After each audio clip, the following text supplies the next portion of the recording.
Start recording. Ok, je vous ai dit, on enchaîne en même temps. Déjà, qu'est-ce que j'ai fait sans vous? Pas grand-chose, hein. Je dirais pas il a coupé la vidéo pour manigancer un truc. Non, non.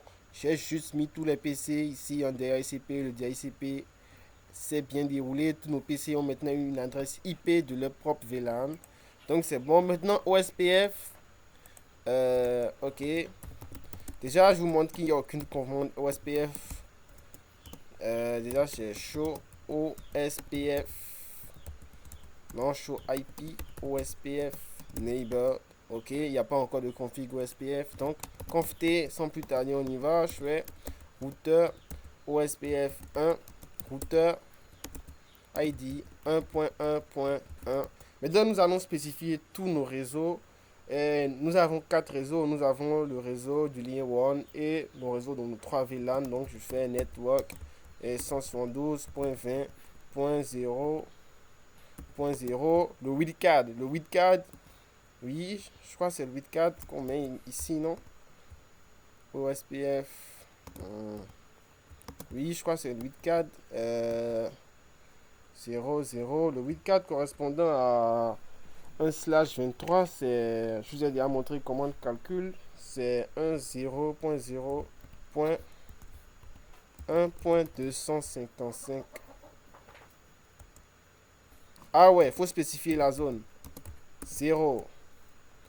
Et ici, c'est maintenant, on passe à la 2.0 avec pour wildcard et on inverse 255.0. On obtient 0.0.0.0.255 dans l'air 0. Maintenant, la 3.0, elle, c'est un slash 26.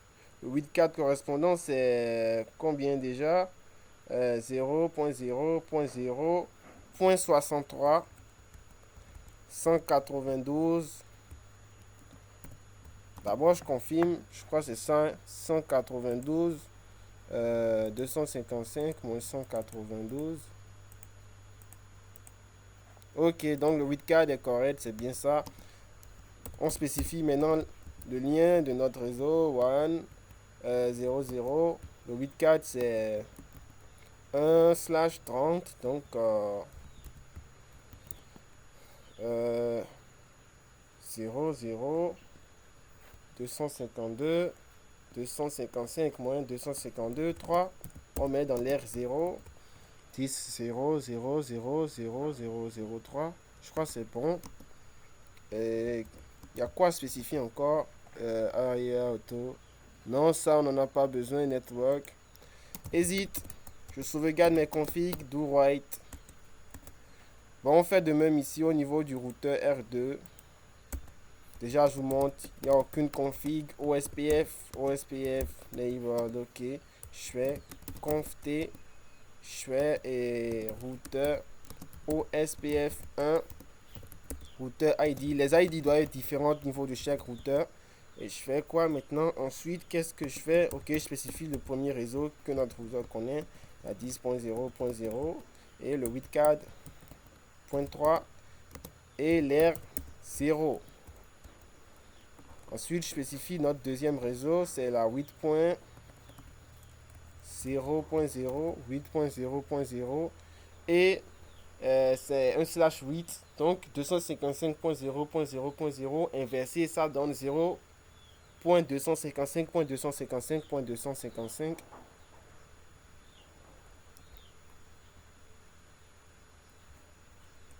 Oh, il détecte déjà. C'est pas encore fini, c'est pas encore fini. Attends d'abord, patiente un peu.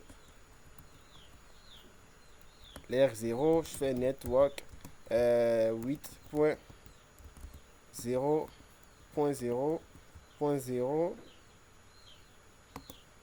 et je fais le wildcard 0.255.255.255 l'air 0.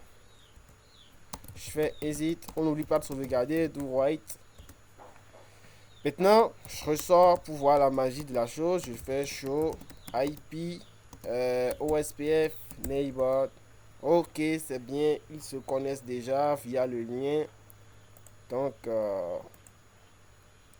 Est-ce qu'ils peuvent déjà se pinguer entre eux? Je fais ping 172.20.1.254. Ok, successful, ça passe. 5 sur 5 reçu. Bien, on y va, on continue. On dit configurer le PAT sur R1 pour que tout le réseau LAN accède à Internet via l'IP public. Ah, on vient maintenant au niveau des bonnes choses, les bonnes configs. Donc, on y va. Le NAT. Déjà, on va suivre la logique. Préciser les interfaces inside et outside. Nos interfaces inside, l'interface qui sera inside ici, c'est celle qui va récupérer le trafic provenant du switch. Et c'est la gig 01. Donc, sans plus tarder, on y va. Gig 01. Je fais IP NAT. Attendez. Petite subtilité. Je me trompe, je sais pas. Mais au niveau de la gig 01, c'est pas on a concrètement des sous-interfaces par VLAN. Donc, je crois, au lieu d'appliquer le inside sur la gig 01 entièrement, je sais pas si elle appliquera en même temps la config aux sous-interfaces. Donc, qu'est-ce qu'on fera? On va appliquer plutôt la config aux sous-interfaces. Donc, je fais un exit show rapidement. Je fais interface. Je fais la point 10 pour le VLAN 10. Je fais IP NAT inside. Et je exit pour le VLAN 20 maintenant. IP NAT inside. Exit pour le VLAN 30 maintenant. IP NAT inside. Exit. Notre interface outside sera donc celle qui fera sortir le trafic, la gig 00. Et je fais IP NAT IP. Non. Sélectionnons dans notre interface. Faut pas l'oublier. Gig 00. IP NAT outside. Do right. On n'oublie pas de sauvegarder. Tu connais. C'est très important. Maintenant, on va configurer le PAT sur R1 pour que tout le réseau LAN accède à Internet via. C'est maintenant qu'il faut faire la chose. Je crois il faut créer un pool d'abord. IP NAT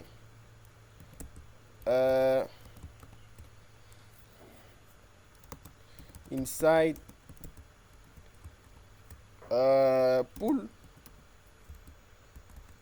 Qu'est-ce qu'on fait? IP NAT. D'abord, créer notre liste d'accès. Access list.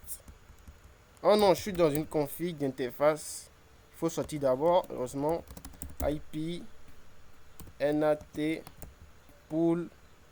Il faut spécifier quoi? Le name. Le name, j'appelle network space. Et maintenant, je dois spécifier quoi? La plage d'IP. La plage d'IP. Vous voyez, ici, c'est le path. Donc, par défaut, on aura une plage, mais la plage, elle va renvoyer vers elle-même. Elle va commencer, c'est-à-dire la plage va commencer de A et se terminer A. Elle s'arrête, elle commence sur A et s'arrête là. C'est-à-dire c'est un point fixe. On va spécifier ça comme une plage, mais ce sera un point fixe. Un point fixe. Donc, je fais paste. Je fasse le point. Paste. Je fasse le point. Maintenant, qu'est-ce qu'il nous reste? Je crois qu'il faut spécifier le net mask. Net mask, c'est 255. On va lui donner un /32 pour plus de subtilité. Ok. Maintenant, on va créer notre liste d'accès. Access list 1. Permit. Par défaut, au niveau de la liste d'accès, on peut autoriser nos VLAN. Oui, on peut autoriser nos VLAN un à un, mais qu'est-ce que je vais faire pour aller plus rapidement? Je vais autoriser le réseau global qui est le réseau avec le slices qu'on nous a donné au départ. Point 20. Point 20. Point 0. Point 0. Ici, c'est le wildcard qu'il faut utiliser, non? Je crois bien. Ok, wildcard bit. Donc, le slicer, ça fait 255.255.0.0. Son wildcard inversé, ça fait 0.0.255.255. Tout le monde est d'accord. Maintenant, on va appliquer notre config, notre pool, pour que le trafic soit est mise en NAT, ça traduit les adresses IP soit traduites pour sortir vers Internet. Je fais IP NAT inside source list 1 pool. Le name c'est network space. Après ça, je fais overload. Je crois que c'est tout un. Et je fais un exit. Maintenant, show access list 10. Ok. Qu'est-ce que je fais? Show. Est-ce que je peux voir le pool? Show. IP NAT statistique. Je vois le pool. Il est bien rangé ici. Ok. Bah déjà, qu'est-ce qu'on va faire? Je crois qu'on va ajouter une route ici.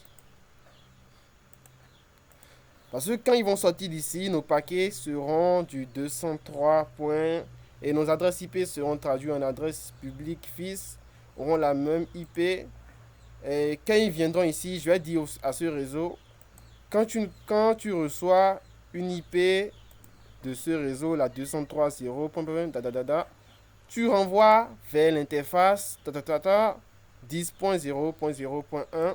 Donc on va créer une route statique. Au fait, je fais IP route et on va confier d'abord et IP route. Je fais la 203. Ici c'est pas la point 1, point 0, n'oubliez pas. Je crois qu'il faut spécifier le masque, non. Tu renvoies 200. Ok, le masque 255.252. Tu renvoies vers la 10.0.0.1. C'est bien renseigné. Hésite. Bon, testons le ping.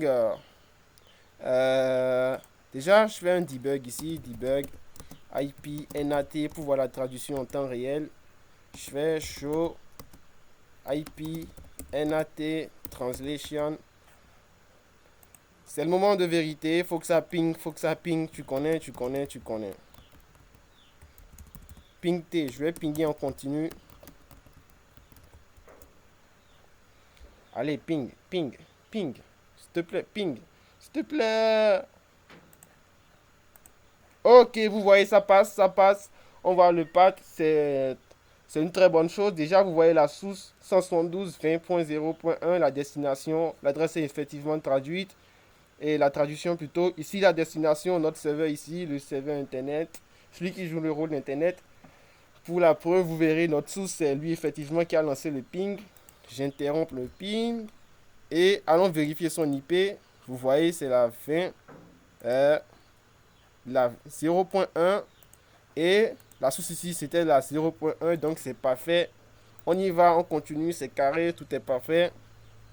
Après configuration du NAT, un PC ne peut pas joindre Internet, mais peut pinguer R1.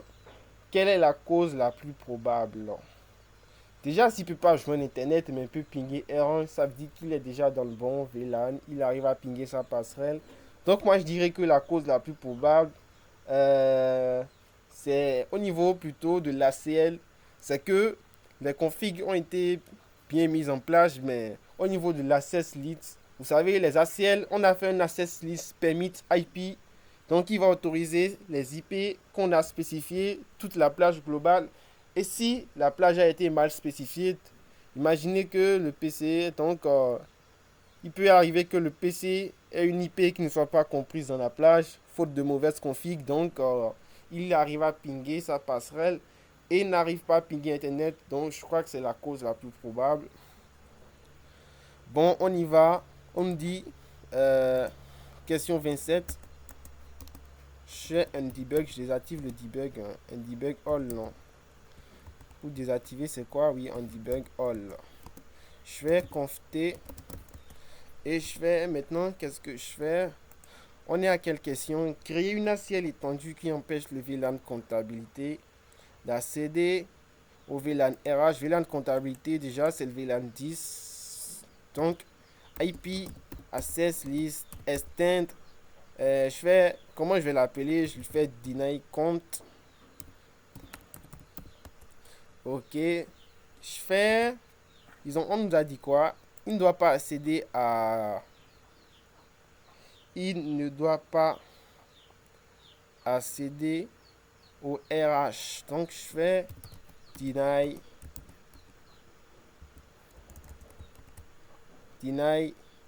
IP. Le VLAN de comptabilité, son adresse c'est la 20.0.0. Je spécifie quoi ensuite? Le wildcard, son wildcard c'est la 0.0.0. C'est un /23, non? Non, la 0.0.1.255. Ensuite, je crois qu'il faut spécifier l'IP de la destination. La destination, c'est le VLAN RH, son IP, c'est 20.2.0. Son wildcard, le wildcard, c'est la 0.255.255. Donc 0.0.0.255. OK. Ensuite, on nous dit, je crois, la règle de blocage est déjà mise en place qui empêche d'accéder tout en autorisant le reste du trafic. Donc, pour autoriser le reste du trafic, c'est permit IP any. On le dit pour tous les autres IP qui restent. Il a accès, il peut accéder à tout le reste. Tout le reste du trafic passe. OK, c'est validé. Hésite, on n'oublie pas de sauvegarder. Do right, tu connais. Sur quelle interface et dans quel sens in-out appliquez-vous cette ACL? Justifiez votre choix.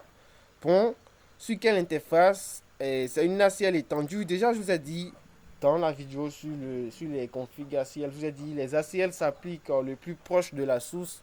Et le plus proche de notre source ici, c'est quoi? La source qui va envoyer le trafic bloqué, c'est le VLAN comptabilité. Donc, sa source, ça sera l'interface logique qui est la gig 01.10. Donc c'est là que nous allons appliquer notre ACL étendue pour bloquer le trafic de la comptabilité vers les RH.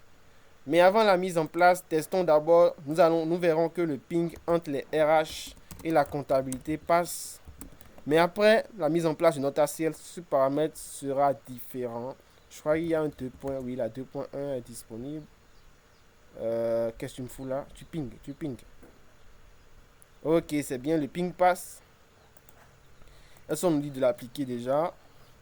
Je suis fait configurer une ACL standard pour autoriser uniquement le VLAN. Donc nous allons l'appliquer sans plus tarder vers je fais interface gig 01.10. Je fais pour appliquer, je crois la commande c'est IP access group. On met quoi déjà? Je crois qu'il faut mettre le nom de l'ACL, oui, le word. Le word qu'on avait donné, je crois c'est deny count, non? Deny count. Ok, te voilà ici. Je fais un copy, je fais un paste. Je fais un in.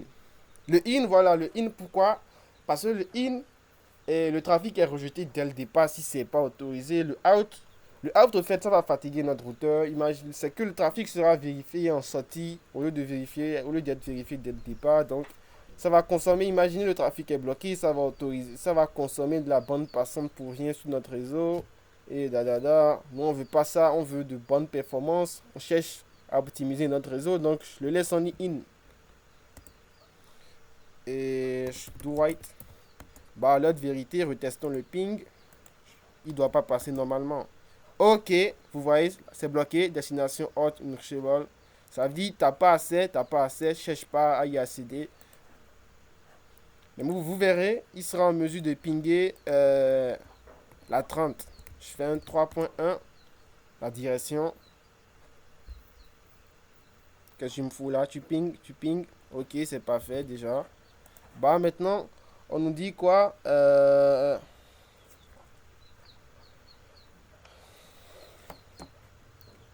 On nous dit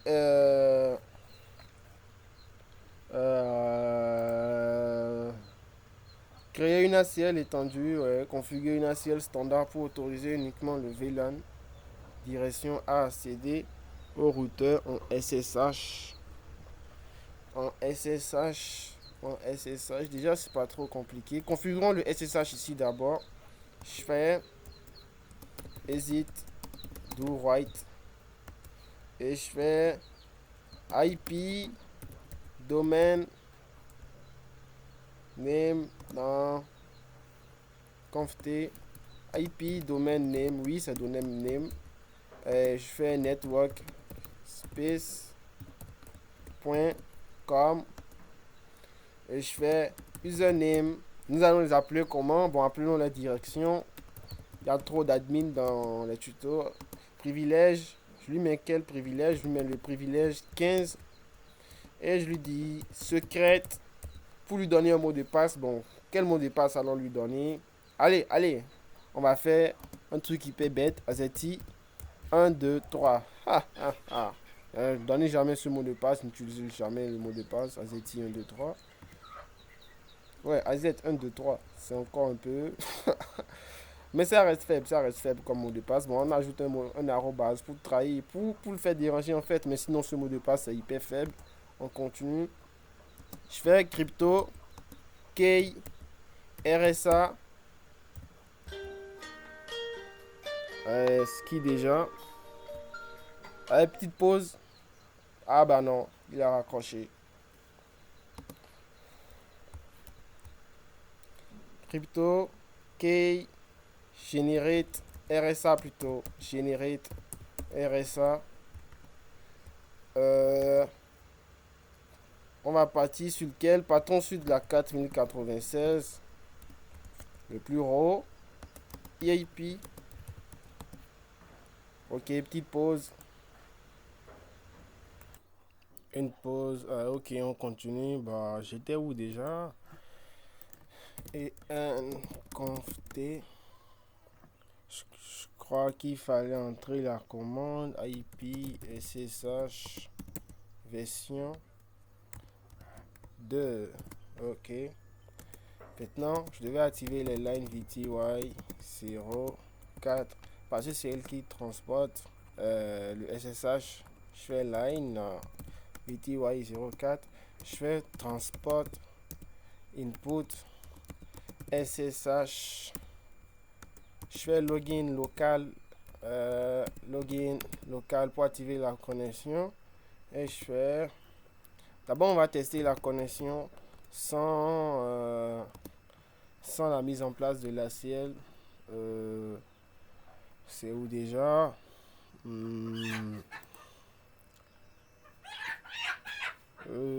Ok, te voilà. Là, je fais SSH-L. Je crois que c'est direction, on l'avait appelé, non?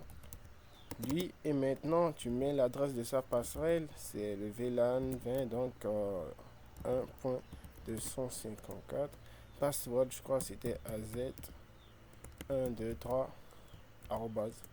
Ok, il est connecté. Et vous verrez, ce sera valable ce sera de même de tous les côtés.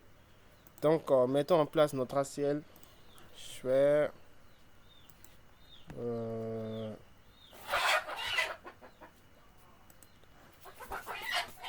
petite pause.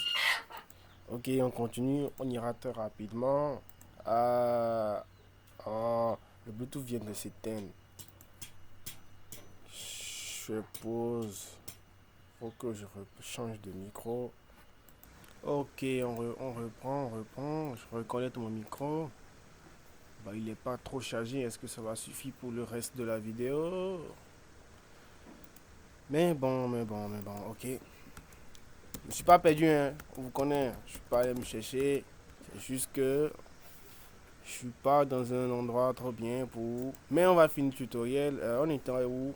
Ok, je crois qu'on devait créer la CL standard. Donc je fais IP access list standard. Et elle était censée faire quoi déjà? Autoriser uniquement le VLAN direction à accéder au routeur en SSH. En accéder au routeur, je fais SSH, je donne nom, je fais permit IP, je permit quoi? IP Et l'IP de la direction c'est OK, la 20.3.0. Le 8.4. Le 8.4 c'était quoi? C'était 0.0. C'était un slash 26. Je me rappelle pas trop du 8.4. Je l'avais noté quelque part. J'arrive. Je regarde. Voilà. Point 63. Euh, et je fais deny. Any.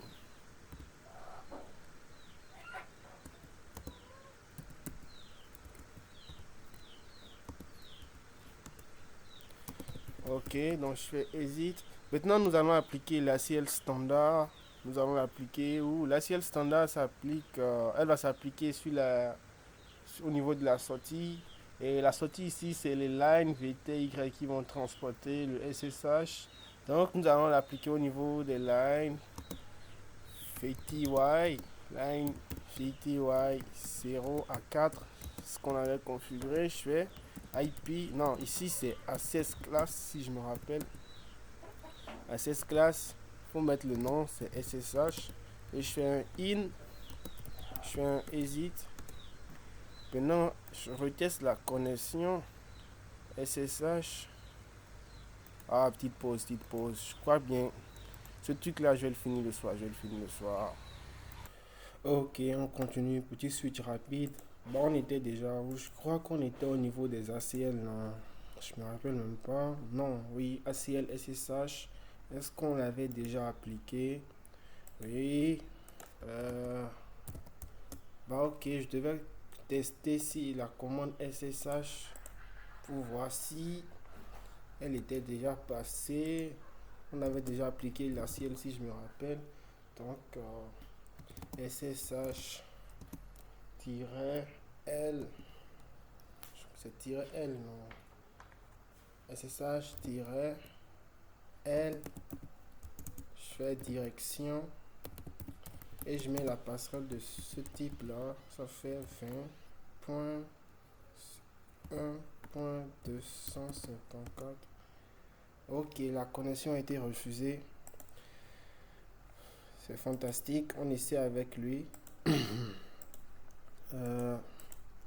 SSH-L direction. Et je fais 172.20.2.254. Invalide commande. Ah, il y a 2 points ici. Erreur de frappe. Connexion refusée. Déjà, je fais CTRL C. Venons d'enlever la direction, essayons pour voir. T'es où? Paste. Ici, c'est la 3.62. Il est censé passer en temps normal. Faut que ça ping, faut que ça ping, faut que le SSH soit uniquement pour les admins. Ok, ça passe. Et le mot de passe, je crois que j'avais mis AZ123 arrobase. Ok, c'est marrant, c'est fantastique. Il n'y a que la direction qui a accès au SSH, au switch core. Donc, on continue notre contest. Vous allez m'excuser pour ce petit temps. On était à 15h, je reviens à 21h. Fuck, fuck, fuck. Trop de contraintes, trop de contraintes. J'étais trop pris. Ok, on continue. Donc, activer port security sur tous les ports access de switch 1, maximum 1, Mac, mode strictly violation shutdown. Ok, est-ce que ça record toujours? Ouais, pause. Ok, port security, c'est quoi concrètement? Donc, port security va nous permettre de sécuriser un peu notre réseau, en ce sens que, avec le paramètre Mac 1, vous verrez, lorsque nous allons mettre en place le réseau, les ports vont stocker les adresses Mac des équipements connectés, ils vont les reconnaître. Étant donné que le paramètre Mac adresse est 1, lorsque un nouvel appareil sera branché, et la nouvelle Mac sera détectée automatiquement et le port sera bloqué.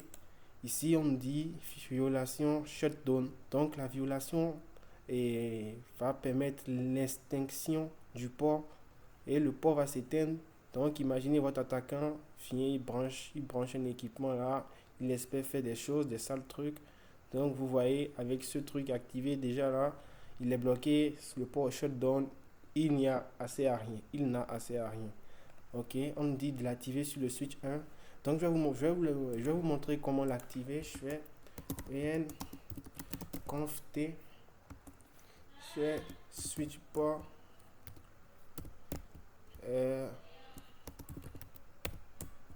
Comment ça se fait déjà?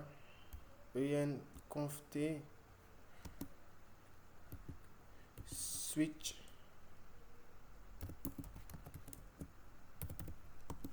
C'est comme ça s'écrit, non?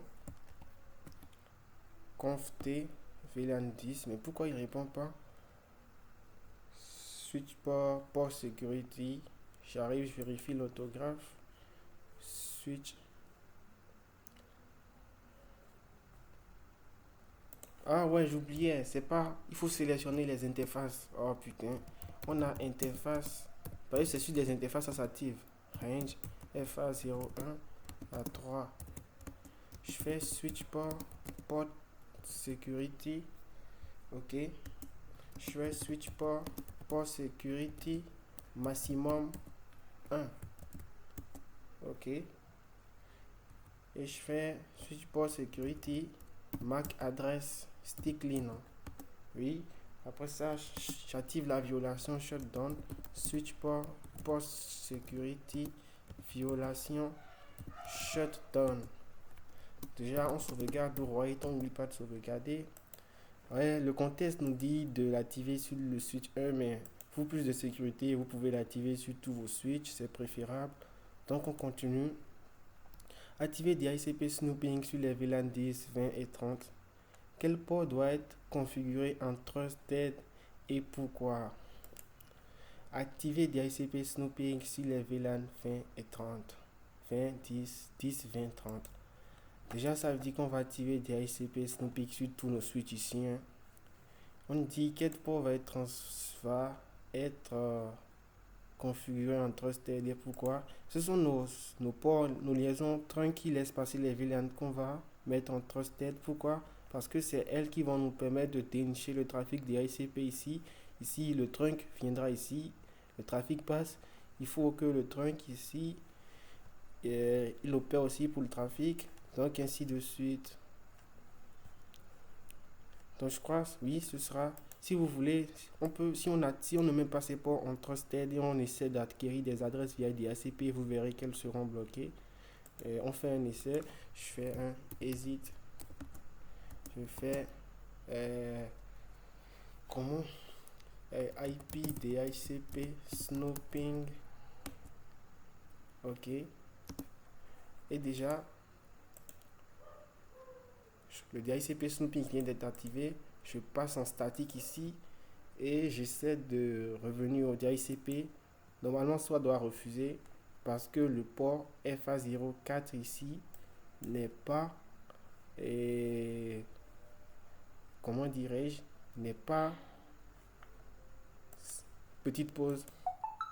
On reprend. Voilà pourquoi je me fais mes tutos la nuit. On est trop dérangé la journée. Ok, vous voyez déjà que le DHCP ici n'est pas passé. Donc, qu'est-ce que je vais faire? Je vais activer et je vais mettre le port FA04 dans Trusted pour laisser passer le trafic DHCP. Je fais interface FA04. Je fais switch. Non. Je fais IP DHCP snooping trust. Oui.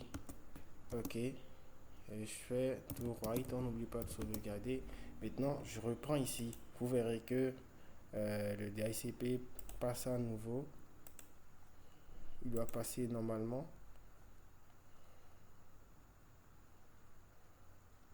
Allez, je reprends la même chose ici pour vous montrer la chose. Faut pas qu'ils disent que j'ai fait une pause pour aller regarder quelque chose. IP DHCP snooping. Vous verrez que le DHCP ne passe plus également ici.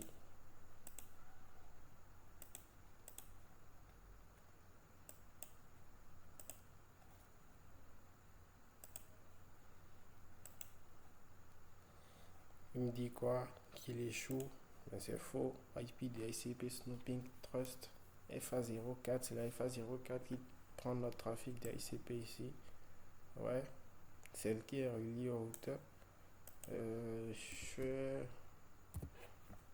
Souvent il fait ça, mais l'adresse IP revient. Fais-le.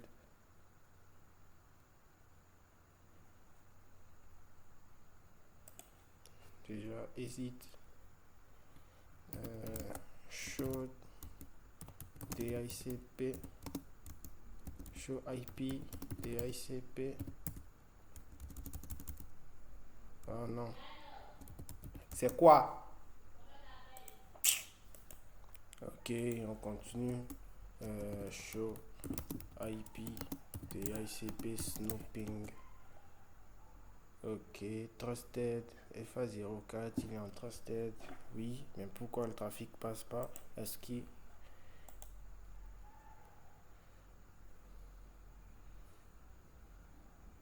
le DHCP échoue? Pourquoi?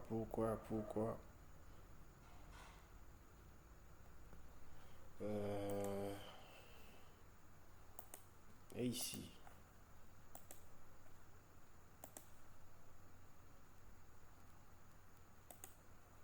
IP, ok, je remets le port FA04 en trusted pour voir.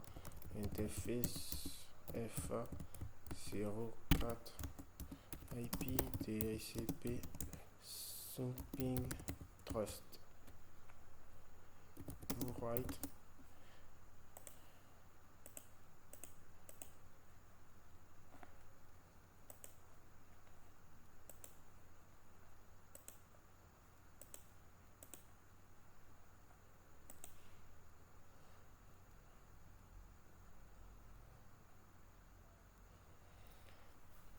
Passe.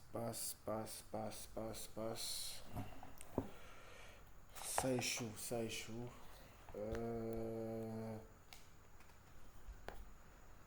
J'ai une petite idée du problème.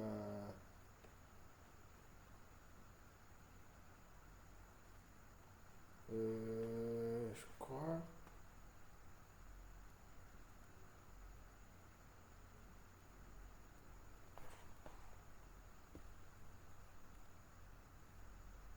Je crois que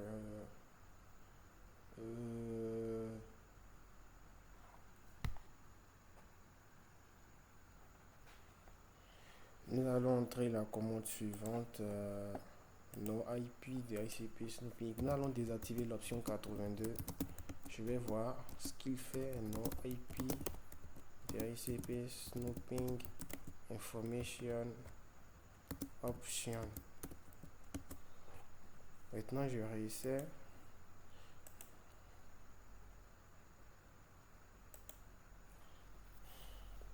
Ok, ça passe. Ça veut dire qu'il faut désactiver l'option 82. L'option 82 du DHCP Snooping, je sais pas trop comment l'expliquer. C'est un truc que j'ai pas capté correctement, mais je sais que lorsqu'il y a souvent problème, il faut souvent désactiver l'option 82. Donc je fais no IP DHCP Snooping info DHCP Snooping. Si je sors d'abord de l'interface, je fais no IP DHCP Snooping Information Option. Vous verrez, le DHCP va passer de nouveau. Il avait échoué, on le repasse. Ok, c'est bon, il passe de nouveau. Donc on fait la même chose ici.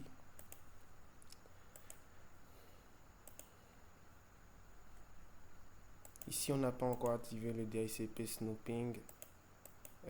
Qu'est-ce que je fous? C'est le switch que je dois viser. Ok. VN conf t IP DHCP Snooping interface FA04 switch port. Non, IP DHCP Snooping Trust. Et maintenant, je fais exit, je fais no IP DHCP Snooping Information option do write. Donc c'est ça.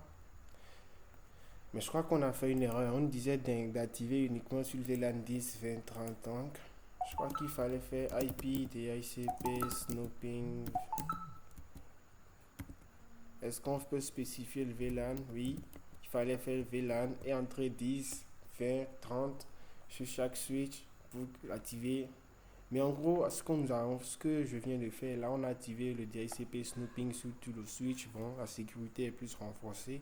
Ça ne me dérange pas. Ok, on continue. Le contexte nous dit quoi? Un attaquant branche un faux serveur DHCP sur le port de switch 2. Expliquer ce qui se passe et avec ce qui se passe avec et sans DHCP snooping. Bah, avec DHCP snooping, d'abord, l'attaquant il est directement bloqué, il ne peut rien faire, le trafic ne passera pas et son serveur DHCP ne pourra pas envoyer des requêtes. Donc, voilà concrètement ce qui va se passer. Et sans DHCP snooping, l'attaquant il sera en mesure de détenir le trafic de notre réseau, c'est-à-dire que euh, il sera en mesure de distribuer des IP. Imaginez un PC dans votre réseau chope une adresse IP malveillante du serveur de l'attaquant. Bah, c'est fini. L'attaquant, il a détourné votre trafic. Désormais, tout ce que vous faites, ça passe par lui. Donc, il a le contrôle sur votre équipement. Il peut faire ce qu'il veut dans le réseau. Vous voyez. Donc, activer des ICP snooping, c'est important. Oui, faut attendre un peu. En quoi le VLSM est-il préférable à un adressage classful? Dans ce scénario, donnez un exemple chiffre d'adresse économisée. Ok, on continue. Alors, il y a trop d'interruptions, bah, vous allez prendre le tutoriel comme ça. Après tout, c'est pas comme si les configs passent pas, ça passe seulement que j'ai trop d'instants de pause. Ah, j'aurais dû faire ça la nuit, mais bon. Vous voyez, j'avais commencé à 14h, j'ai fait pause, je suis revenu à 15h, j'ai fait pause, je reviens à 21h maintenant. C'est pas ice, c'est pas ice. J'ai envie de répondre de la chose, mais bon, le config passe déjà, je vais pas me gêner pour ça. En quoi le VLSM est-il préférable à un adressage classful? Dans ce scénario, donnez un exemple chiffre d'adressage économisé. Le VLSM est préférable au classful d'abord car il permet d'adapter la taille du masque de sous-réseau au nombre exact d'autres nécessaires par département. L'adressage classful elle va nous imposer l'utilisation de masques fixes par défaut des slash 8, des slash 7, des slash 24, ce qui engendre un immense gaspillage d'IP. Donc, comme je le disais au début, vous voyez, avec le VLSM, on met en place le réseau de telle sorte en fonction du besoin. Le classful, c'est vague. Tu prends seulement une IP, tu mets des équipements, on s'en fout du nombre d'IP qui restantes. Mais le VLSM, lui, reste très précis dans une intervalle de marge, tel à tel. Il nous faut tel équipement, on applique le VLSM pour rester dans la plage, dans la marge. Ok. On dit, donner un exemple chiffre d'adresse économisée. Euh, Ça, bah, je vais le laisser. Euh, Maintenant, on dit expliquer pourquoi une route statique aurait été moins adaptée que OSPF pour relier R1 et R2 dans ce contexte. Pourquoi une route statique aurait été moins adaptée que OSPF pour relier R1 et R2 dans ce contexte? Bah, je crois que vous avez déjà la réponse, hein. La route statique, OSPF est plus dynamique que les routes statiques. Les routes statiques, est-ce que je me trompe pas? Non, est plus adapté. D'abord, je crois qu'on a plusieurs réseaux à spécifier. Avec OSPF, on configure juste l'OSPF et c'est rapide. La liaison entre les deux switches se fait. Les routeurs s'échangent les messages, c'est très simple. La route statique, par contre, il faut, il faut dupliquer un peu le trafic. Par exemple, je fais IP route, je mets l'adresse IP de ta. tu accèdes à ça via ça. Il faut que j'aille aussi là-bas pour spécifier la même chose. C'est un peu du gaspillage de temps, moi je trouve. Donc je dirais que c'est un peu ça la raison. Maintenant, on nous dit si l'entreprise ouvre un quatrième département avec 1000 autres, quel préfixe choisirez-vous dans le bloc restant? Justifier et donner l'adresse réseau. Bah déjà, je fais un new. Le bloc restant, c'est quoi ici? Est-ce que ça record toujours? On est en cours? Ouais, 45 minutes déjà. Ah, bref, on va pas atteindre les 2 heures de temps quand même. Donc, on est à 172.20.63/26. Donc, le nouveau parent, c'est 172.20.64/26. Maintenant, l'entreprise a besoin de 1000 hôtes, donc il nous faut 2 puissance n supérieur ou égal à 1002. Pourquoi 1002? Ça, je ne vais plus vous l'expliquer. Vous l'auriez déjà compris. Maintenant, n égale à combien? Cherchons ce n. Est-ce que ma calculatrice, je l'ai foutu? Calcul. Je crois que c'est 2 puissance 10 qui va me donner ça, non? 2 puissance 10. Ok, 2 puissance 10 égale à 1024. Donc, n est égal à 10. 2 puissance 9, ça faisait 512. N égale à 10. Pour trouver le nouveau slash, on va faire 32 moins 10. On trouve un slash 22. Ah. Très intéressant, très intéressant. Là, on vient de quitter un slash 26 pour un slash 22. Là, tu te demandes, est-ce que c'est possible? Bah oui, c'est possible d'abord. Maintenant, qu'est-ce qu'on va faire? Qu'est-ce qu'on fera? Déjà, pour le slash 22, il faut écrire le masque. Le masque, je crois le masque d'un slash 22 est 255. 255. 200 combien?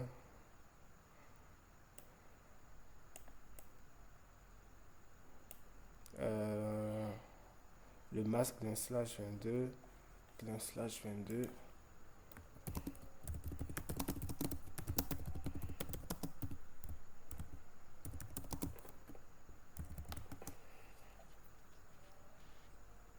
Ok, point 252.0.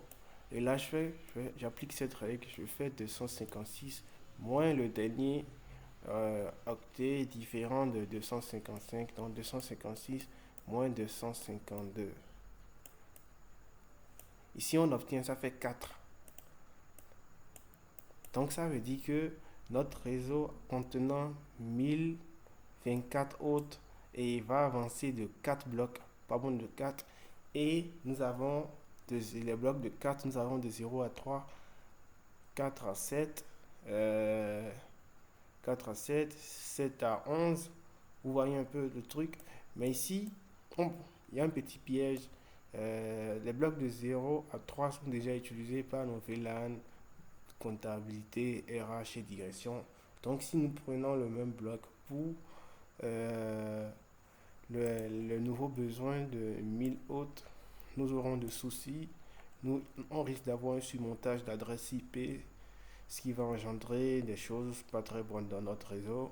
Et donc, le mieux serait de prendre à partir de 172.20.0, non, point 4.0/22. Voilà notre adresse réseau. Et elle va se terminer à, on a dit, bloc de 4, 5, 6, 7. Elle se termine à 172.20.7.255 qui sera notre adresse de broadcast, la diffusion. La formule ici, déjà, appliquée là comme ça, c'est comme ça, je l'applique. Je fais toujours un 256 moins le bloc différent, l'octet différent de 255, puis je détermine le bloc d'avance, le nombre de pas. Et je fais, on part de d'autres décroissants. Les multiples de 4 d'abord, ça fait 0, 4, 0, 4, 8. Au fait, quand vous faites le pas bon, vous allez faire 0, 4, 8, 12. Ça veut dire que le réseau, l'adresse réseau peut commencer par 1.0. Ici, ça peut être un point 4.0. Ici, ça peut être un point 8.0. Ça peut être un point 12.0. Donc voilà comment moi je fais ça concrètement. Pour finir, on nous dit proposer deux améliorations de sécurité supplémentaires que vous pourriez ajouter à cette infrastructure et expliquer leur intérêt. Ok, on a dit le post security, le DICP sniffing. Donc les améliorations que moi je proposerais, ce serait quoi? Ce serait déjà, vous verrez, ici au niveau de nos switches, on n'a pas utilisé tous nos ports. Donc, et par défaut, les ports au niveau des switches sont allumés. Donc, ça laisse d'importantes portes ouvertes aux, aux attaquants, aux attaques malveillantes. Donc, ce que je propose, tout d'abord, la première option est tous les ports non utilisés sont mis dans un VLAN fantôme. Un VLAN fantôme, c'est un VLAN qui ne sert à rien. Vous créez un VLAN que vous ne voulez pas utiliser, vous mettez tous les ports non utilisés dedans. Le deuxième truc que je propose, ce serait déjà, ce serait quoi? Ce serait, voilà, et on shutdown les interfaces, on shutdown les ports non utilisés, on les éteint pour qu'ils ne laissent passer aucun trafic, même dans le VLAN fantôme. Donc, c'est ça, voilà les solutions que je propose. Cette deuxième partie a été très mouvementée, mais bon, nos configs passent, tout ce que je voulais passe. Je ne vais pas reprendre cette deuxième partie à cause de ces petits instants, de ces brefs instants de pause. C'était pas comme de brefs instants là. Ah. Ok, quand la est terminée. Ensuite, prochainement, le GNS3, donc c'est la fin. N'oublie pas, tu cliques, tu t'abonnes, tu partages, tu likes. Ah, flemme. C'était la fin. Network Space, transmission terminée. Stop recording.